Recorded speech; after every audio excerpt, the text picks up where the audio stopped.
Alright, magandang umaga na ho sa lahat natin ng mga viewers, Luzon, Visayas at Mindanao all over the world. Welcome naman sa ating panibagong video, panibagong reaction, mga ka-action, mga kakamping. So may gusto lang ho ako na i-share ho sa inyo. Eto mga DDS ha, ewan ko na lang kung hindi nyo pa talaga ito magits. Kung hindi nyo pa talaga ito magits, talagang napakasyunga-syunga nyo. So, alam naman po natin na hanggang ngayon ay wala pa rin tigil ang kanilang paratang kay Mr. President Bongbong Marcos na sinasabing di umano gumagamit at hinihiling nila na hair follicle test si Mr. President Bongbong Marcos. So, alam nyo mga DDS, lagi nyong tandaan at itatak nyo sa inyong mga isipan, no? Ito, hindi po ako nagmamagaling ha, disclaimer lang po. Ang inaakusahan, hindi niya po responsibilidad o hindi niya po obligasyon na siya ang magpapatunay. Kung sino ho ang nagparatang, siya ang magpapatunay. At kailangan may ebidensya ho siya. Tulad na lang ho dito sa paliwanag ni Madam. Napakagaling ho niyang magpaliwanag. Isa sa masabi ko talaga na magaling. Kasi alam naman po natin na isa din si Senator Amy Marcos na nagsabi na di umano gumagamit si Mr. President Bongbong Marcos. O eto, kung mapanood mo man ito, Senate Amy Marcos, siguro mapapahanga ka dito. O eto ho, mga ka-action, panoorin muna natin at pakinggan. Lagi po natin alalahanin na hindi obligasyon ng inaakusahan na patunayan siya ay malinis at inosente. Diba? It's always the accuser who has to lay all the cards at evidences na yung inaakusahan niya ay may kasalanan.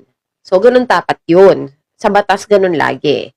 I have seen so many trials before being a daughter of a lawyer and also I have brothers na lawyer din. Sa korte, hindi papakinggan ng sino man na papatunayan na malinis siya at inosente siya, wala siyang kasalanan. Walang ganun. Ngayon, itong pag-come out at revelasyon ko no, ni Amy Marcos, yun yung ginagamit nilang evidence against BBM kasi nga naman, mabigat daw na ebidensya ito dahil kapatid mismo ang nagsalita.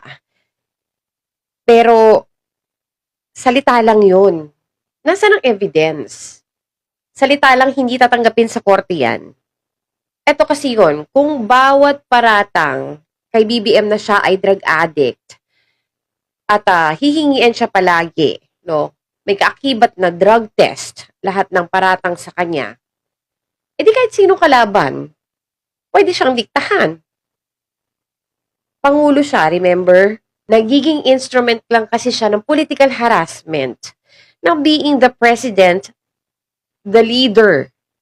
Tandaan po natin na leader po itong taong ito. Hindi pwedeng susunod-sunuran na lang yan kung kani-kanino. 'Di ba?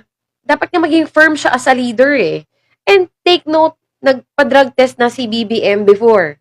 Nagpa-drug test na siya, wag po nating kakalimutan yan. At it turned out negative. Now, tungkol naman sa pinupukol sa kanya, na dahil ito, nag-come out nga to si Amy Marcos, tumantad sa publiko, sa rally pa, na ilang libo yung umattend. So, lalo pa ngayon, nagkaroon ng drive yung mga bobo at tanga na nagbubulag-bulagan. Lagi nila sinasabi na kung wala siyang tinatago, magpa-drug test siya. Para matapos na yung issue, magpa-drug test na lang. Ang simple, di ba? Pero kung dadaanin sa legal, hindi po ganyan umaandar ang batas. So, meron lang pong nasasakupan ang drug law. Sabihin na nating unfair, pero may nasasakupan lang siya na listahan ng mga tao kung sino ang required magpa-drug test. So, itong drug law na ito is RA 9165. May listahan lang sa Section 36 kung sino lang ang mga pwede at i-require sa drug test na ito. Like, for example, yung mga drivers, mga gun license applicants, mga estudyante, public and private employees, police and military, criminally charged persons, and candidates for public office. Pero kung papansinin nyo, wala sa listahan ang presidente at hindi din kino-consider ang presidente as staff or employee. Hindi siya sakop ng labor code. He is only governed by the institution. So, siya ang pinakamataas na leader dito sa Pilipinas. Sa ngayon, ano nga ba ang hawak ng mga detractors na ebidensya against BBM na sinasabi nila na yun ang katibayan na nag-aadik ang ating presidente? When in fact, there is no positive drug test result. Walang witnesses, walang documentary proof, wala talaga. Sinusubukan gawaan ng storya pero laging palpak. Laging palpak yung ginagawa nilang sarsuela against the president. Mind you guys I am not saying all of this just because maka-BBM ako when in fact hindi talaga ako nag-support kay BBM nung elections. He is not my candidate. I didn't root for him. Pero sana naman, to be fair, ay huwag na tayo maging pasaway sa administrasyon. Dapat maging pro-government po tayong lahat. Originally, kahit sinong umupo, wala namang ganito Mga nag-aaklasa na ganyan. It just so happen na bakit nga ba naging magulo? Sino ang nagsimula ng lahat ng ito? Kung babalikan nyo, sino ang nagsimula ng lahat ng gulo? 'Di ba? Sumuporta na lang tayo kung sino yung nakahalal, kung sino yung nakaluklok na presidente, sumuporta tayo. Maiksi lang naman ang panahon na gugugulin. At dito sa maiksing panahon na to, ang dami na nagawa ng ating presidente. Sana huwag tayo magbulag-bulagan kasi alam natin na maraming nagagawa ang presidente. Yung iba dyan, bobo lang talaga. Yung iba dyan, bulag lang talaga. Hindi talaga nila na-appreciate lahat ng mga ginagawa ng Pangulo kasi wala silang alam sa mga datos. 'Di ba? Pero kung titignan nyo, yung hunger rate, first and foremost, ang hunger rate, sobrang bumaba. Ang laking percent ang binaba ng hunger rate dito sa Pilipinas. Wala pang presidente nakakagawa niyan before. 'Di ba? Lagi tayo nakakonsentrate sa mahalang bilihin, mga ganito. Pero tingnan nyo, ang daming nabigyan ng trabaho ni President. Ang daming investors, foreign investors, dahil magaling siyang makipag-usap.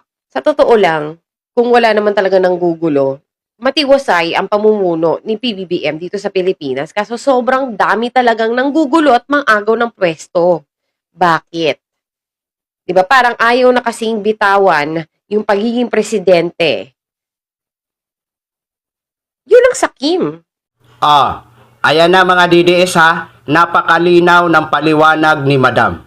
Ngayon, kung hindi nyo pa talaga mag-gets niyan, ay masasabi ko ho talaga, isyunga-syunga na ho talaga kayo. Ngayon, 2026 na, magbago-bago naman kayo. Huwag lang kayo puro paratang. Dapat may ebidensya ho kayo na ipipresenta. Kayo ang nagparatang, kayo ang magpatunay. Diba mga ka-action, mga kakamping, mga loyalista? Kaya bago-baguhin nyo na po ang inyong mga naratibo. Huwag puro paratang kasi nakakahiya na ho ang ginagawa nyo. Puro kayo paratang, wala namang ebidensya. So yun lang ho mga ka-action, mga kakamping no, share ko lang ho sa inyo yan. Maraming salamat po sa ating mga viewers, Luzon, Visayas at Mindanao, all over the world. Ako po ang inyong lingkod, si The Action Man. Have a good day, everyone.